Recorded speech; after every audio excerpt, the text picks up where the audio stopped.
Yo, what is good, yo? It's your boy Ty back here with another video, and in this video today we are going to be talking about the top 10 power forwards in NBA 2K22 MyTEAM. Now, I do want to say the primary power forward position is not super strong. I mean, if we include the secondary position, then we get guys like Danny Granger, Glenn Robinson, Melo. We get better cards.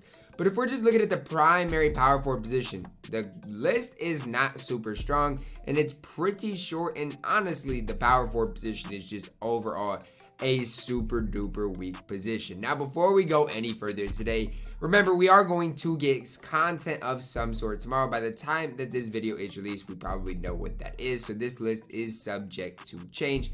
This is our top 10 power forwards in NBA 2K22 MyTEAM as of today. If you are new to my channel and have not yet, please consider smashing the subscribe button. We're on the road to 80,000 subscribers. Coming in at number 10 here, we do get Ruby James Worthy, 6'9", 7-foot wingspan, no hot spots from three. I will say James Worthy's release has always just been kind of iffy in 2K, but I'm actually pretty green with this James Worthy. If you can green his shot, 81 speed, 81 acceleration, 82 lateral quickness is not bad. Defensive badges are fine as well. Remember, he's not, the shooting badges do help him, right? With the 75 3 ball, silver catch and shoot does indeed help. And again, defensively, he can compete. Obviously, finishing badges are pretty solid, but for me, I don't really finish that much around the rim right now with how blocks are kind of really cheesy in the game. But I will say his release 69 upper isn't as bad or noticeable this year as in past years. Is James Worthy a card I'm super high on? Well, for his price, he's not bad. For 6,000 MT, right around there, he's definitely not a bad card. Coming in here at number 10. At number 9, gonna plug in another Ruby. This is a Ruby that I actually like more than Worthy. If you do play on current gen, Pascal Siakam is absolutely incredible. 76 3 ball, 76 speed, 78 lateral quickness. Might not seem like the best, but look at it. Everything that he does and that he is about is just decent. Decent rebounder, decent speed, decent enough ball handle. But look at the defensive badges. This right here is the reason I like Pascal Siakam so much. It's just because of his versatility on the defensive end. I get it. Shooting wise, doesn't really have that much. Hot zone hunter, blinders, green machine, rhythm shooter, not too much really there. But the big thing, jump shot 75 with this upper is just so silky smooth. Siakam has always had a smooth release, and it's no different this year. This year, it is the exact same. Even more green on current gen than next gen. I'm a massive fan of Ruby Pascal Siakam for his specific price, hence why he plays on my no money spent squad account. Coming in at number 8, we're gonna plug in Jeff Green. Ruby Jeff Green's a collector level reward that a lot of people do have because it doesn't take that many cards to get. 6'8", 7'1" wingspan. Again, badge wise for Jeff Green, very, very solid. Just kind of all around. Whether you want finishing, shooting, even playmaking has a decent amount, or defensive, just an all-around card. Same thing with his stats. Now, he is more of a wing than a Pascal Siakam. I actually prefer Jeff Green at the 3.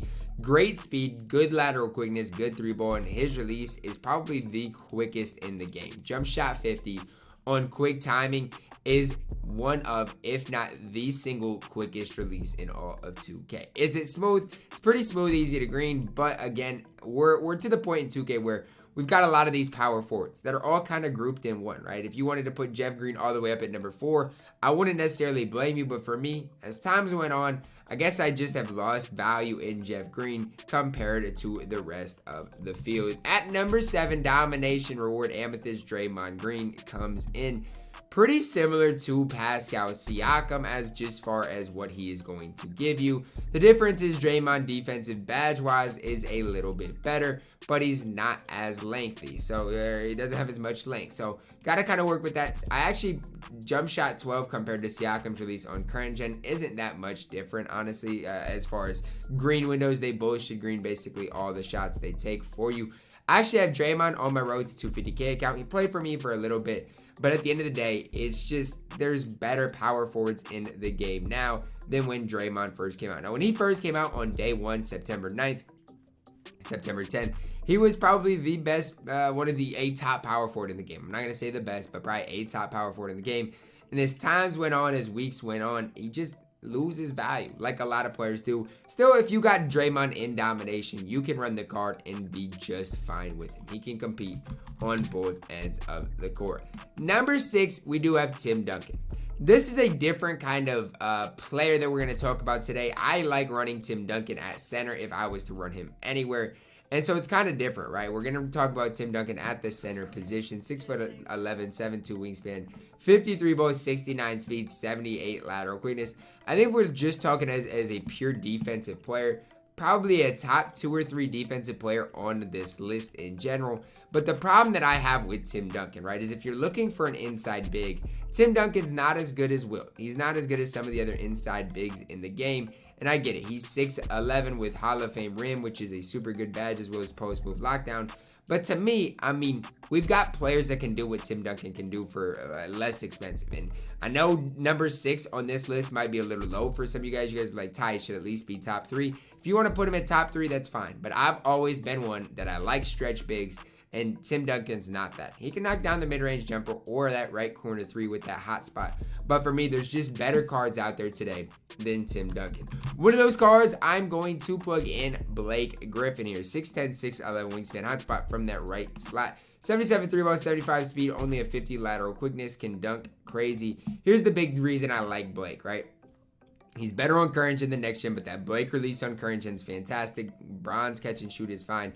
Defensively, he's pretty bad, though. I mean, it's basically a polar opposite from Tim Duncan. Blake's going to give you more as far as just a popper, which I think is super important for the way I run offense. But on the flip side of things, Tim Duncan is going to be that little bit better on the defensive end of the court. So it really comes down to what you prioritize and what you want. I think Blake is just fine, especially on current gen to run. I have him higher than Tim Duncan. But again, it just depends on your play style. Blake, I think, is right around 20,000 MT, while Tim Duncan is massively overpriced. So if all else fails, just better for your budget, get Blake Griffin. Coming in at number 4, we're going to talk about Amethyst Serge Ibaka here. 6'10", 7'4" wingspan. Now, here's the reason I like Serge, and I want you guys to hear me out with this. He has an 85 3-ball. An 85 3-ball with a smooth release, okay?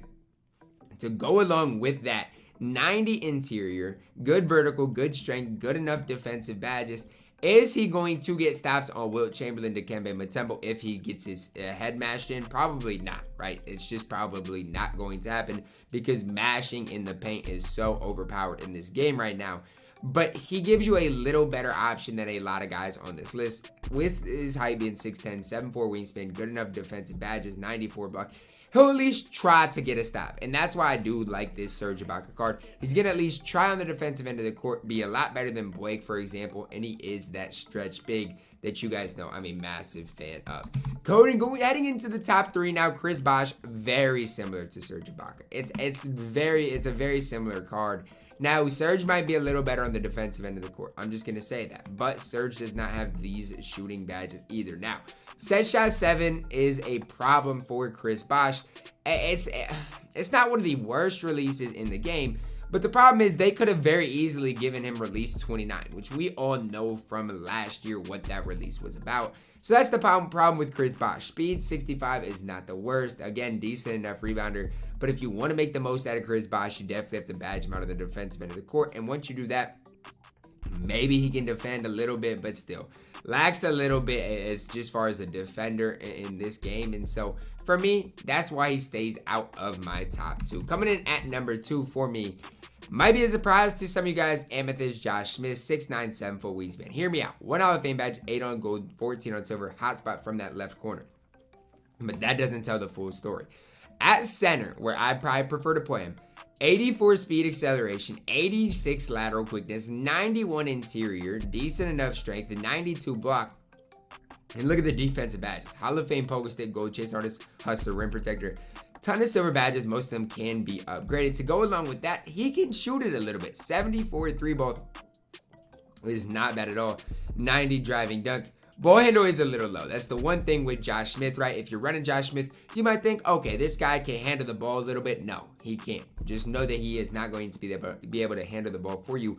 At Brook Lopez base is very smooth, whether you are on current gen or next gen, going to be able to green off the pop. Again, If you give him one of the diamond coaches, if you give him a 3-ball shoe, you're looking at a card with 90 plus speed. If you do give him a speed shoe as well as an 80 plus 3-ball, he might be one of the top centers in all of 2K if you are running an outside big. Last but not least, Diamond Larry Bird. Again, I would not recommend anybody to lock in for Diamond Larry Bird. He is one of the worst value players in this whole game because you have to lock in all the MT and you can't get it back. 6'9", 7-foot wingspan, hotspot from 3 out of 5 places around the arc. 5 out of favors, 9 on gold, 17 silver, 7 on bronze, 93 3-ball, 77 speed, 88 lateral quickness. Definitely Larry's a small forward, power forward, right? You can't talk about him in the center conversation. Hall of Fame bullet passer is a great badge. Hall of Fame hustler, catch and shoot corner specialist. Like, he's just an all-around complete player. To go along with that, basically all of his badges can be upgraded. So when you fully upgrade Larry, you're looking at a card with 30 plus gold badges, which is just absolutely fantastic. But one thing, if you're thinking about locking in for Larry Bird, that I'm going to tell you guys to consider is consider this. Is Larry Bird that much better than Melo? Is Larry Bird that much better than Glenn Robinson? To be honest with you guys, I don't think Larry Bird is better than either of those guys. So I'm going to leave you with that. Larry Bird's our best primary power forward in NBA 2K22 MyTEAM, but I'm not super high on him. Let me know down below in the comments who I missed out on, who I left off this list, because I do value you guys' opinions. Are you guys a big Tom Chambers fan? Because trust me, I am not. What about Dirk? Do you guys think Dirk deserved a spot on this list? Let me know down below in the comments. Drop a like on the video. Subscribe if you are new. And as always, man, I love you guys. And have a blessed day.